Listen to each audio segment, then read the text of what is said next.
Ya amazina y'inyakuri amazina yiswe n'ababyeyi ni Kakoza Nkuriza Charles. Uyu ni umugabo wamenyekanye cyane wakunzwe mu gihugu cy'u Rwanda, akaba ari umugabo wamenyekanye ku izina nka Kensi.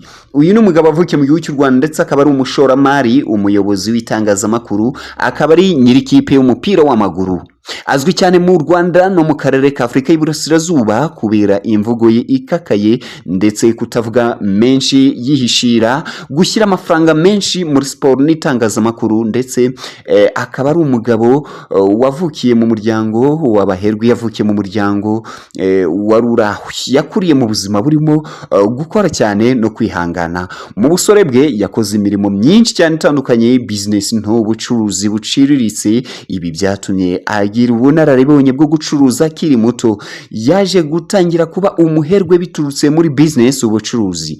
Kenisi yatangiye gukora business nto mu kwinjiza ku bucuruzi bw'ibikoresho, serivisi n'imishinga yigenga. Yaje kumenya ko amafaranga azenguruka ndetse ko ashorwa aho yungukira, kudapfusha ubusa inyungu nto. Ibi byamuhaye igishoro gikomeye cyane. Yashinze Radio One na TV One gusa mu mwaka w'ibihumbi bibiri kugera mu mwaka w'ibihumbi bibiri na cumi. Yashinze Radio One na TV One. Izi media zabaye izikomeye cyane mu gihugu cy'u Rwanda ndetse byamuhaye amafaranga menshi biturutse mu kwamamaza ibiganiro bikurura abantu benshi, imishinga y'abikorera n'amakampanyi. Aha niho Kensi yahereye aba umuherwe ukomeye cyane. Gusa uyu mugabo akaba atari kuvugwaho rumwe ku mbuga nkoranyambaga ndetse no hirya no hino kutangazamakuru kubera amagambo akakaye yaje kuvuga ndetse no kugaragaza. Kensi yagaragaje ko guhostinga cyangwa se abakora akazi ko guhostinga yavuze ko ari uburaya, ndetse atangaza avuga yuko nyine niba atari uburaya bahostinga mu mbari barimo bagamije iki. Ibi ni ibintu bitashimishije benshi ndetse abenshi bari bikoma, abantu bagiye batandukanye aribwo benshi bakomeje kumishoninga bavuga bati harimo Muyango, uwo ni umugore wa Kimenyi Yves, muramuzi cyane nubwo umubano wabo utakiri kumwe ndetse atakiri ku agatoki kandi. Undi twavuga ni Keza Tereski, nawe muramuzi cyane, na Judy Rwanda muramuzi, uwo Judy mwamumenye cyane ku ma TikTok, ndetse tutibagiwe n'umuhungu wanyu Eric Semuhungu. Uyu Eric Semuhungu nawe yaramenyekanye cyane, abenshi bamuvugaho nyine kuba yakunda bagenzi be bahuje igitsina, ndetse ibi Kenisi yabivuze ahamya n'umutima we ndetse atarya indimi kutangazamakuru, ndetse ubwo avuga uti ndahamya ntashidikanye ko guhostinga ari uburaya. Guhostinga ni uburaya, ndetse ibi nubwo abivuga mbibutsa ko Kenisi mu busanzwe asanzwe afite imbari hariya muri Kigali, afite akabari, ndetse akaba ari ibintu dushobora no kuba tutatindaho. Dushobora kuvuga tuti wenda afite aho ahera, afite impamvu ituma bivuga kubera ko nyine nimba nawe afite akabari ubwo hakaba harabaza guhostinga, byanga bikunze afite gihamya.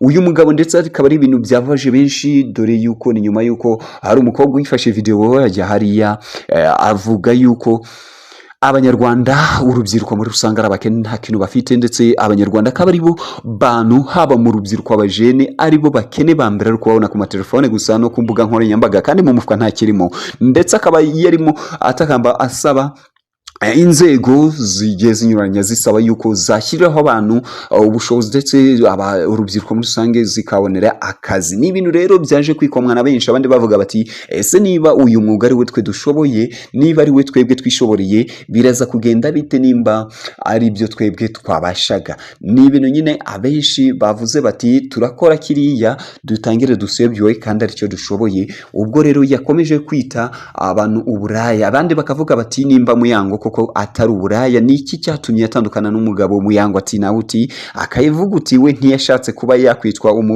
wife material, nta kuntu yagirwa wife material, akaba ari byo bintu yireguza avuga. Abandi bati byanga bikunze wa mwuga menya atari gusa. Mbibutsa ko uyu mugabo nyiri kipe ya Gasogi United FC yaje kwishinga mu mwaka w'ibihumbi bibiri na cumi na gatanu kugera mu mwaka w'ibihumbi bibiri na cumi na gatandatu, nibwo Kenisi yakunze umupira w'amaguru cyane ndetse afata icyemezo cyo gushinga ikipe ye bwite. Avuga ko ntashaka ikipe cyangwa se yaje kuvuga amagambo agira uti nshaka ikipe itagamije gutsinda gusa ahubwo itunga n'abakinnyi ndetse bakabona imibereho myiza bakabaho neza bameze neza batunze n'imiryango yabo. Gasogi United FC yatangiye mu byiciro byo hasi dore ko yinjiye muri Rwanda Premier League, bimwe mu makipe azwi cyane kuko avuga ko ashora amafaranga menshi cyane muri Gasogi. Kenisa kunze kuvuga ati ikipe itagira amafaranga ntishobora gutsinda, ni nayo mpamvu ahemba neza abakinnyi abaha prime atanga bonus ku ntsinzi atinya gusinyisha, ari mu badatinya gusinyisha abakinnyi bahenze. Niyo mpamvu Gasogi iba ikipe itinywa n'abantu. Uyu Kenisi imico ye izwiho no kudatinya kuvugishwa ndetse no kudatinya abayobozi bakomeye, kwihagararaho cyane n'ibintu azwiho cyane, kudakunda kuba ari umwe mu bantu bakunda kwiyubakira izina, ariko abenshi bemera ko ni umugabo wiyubatse we self-made man, ni umugabo witunze ndetse ukomeye cyane. Ibyatumenyekana cyane harimo gutunga radio ndetse na TV1, gutunga ikipe ya Gasogi, imvugo ze zitajya zinyura mu nzira cyangwa se ngo ace hirya no hino, kutavuga abantu ashaka ko bumva, ahubwo we avuga ibyo atekereza.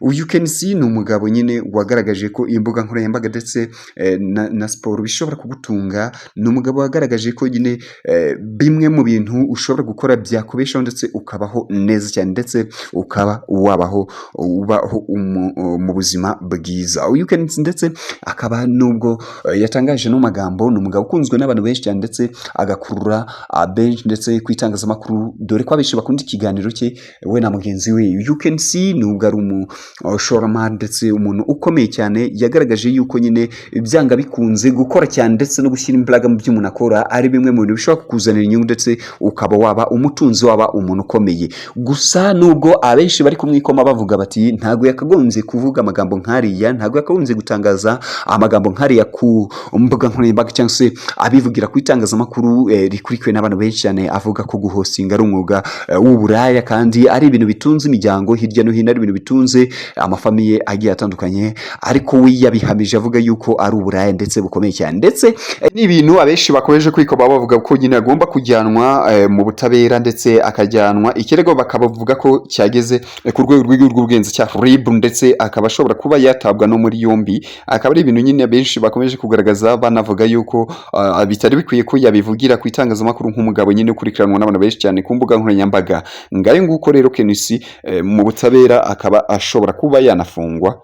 Ngayo nguko rero aya magambo uyu mukire cyangwa se uyu muherwe nyiri ikipe ya Gasogi, ikipe y'amaguru ndetse cyangwa se Gasogi United FC, akaba ari umuherwe ndetse akaba ari we mukuru w'itangazamakuru cyangwa se ikinyamakuru ndetse na radio 1 ndetse na TV1. Akaba ari amagambo yashinguye benshi ndetse bikaba biri kuvugwa yuko ikirego cye cyageze kuri RIB cyatanzwe, ndetse akaba ari ibintu nyine benshi bakomeje bavuga uti nimba urubyiruko abanyarwanda muri rusange bakomeje gushinzwe ubukene ndetse n'umurimo bagaragaje ko bashoboye, bakaba bari kuvuga amagambo mabi nk'aya ndetse no gusebya amagambo utabahesha icyubahiro, akaba ari umurimo nyine byagaragaye ko bashoboye ariko bagakomeza gusebywa.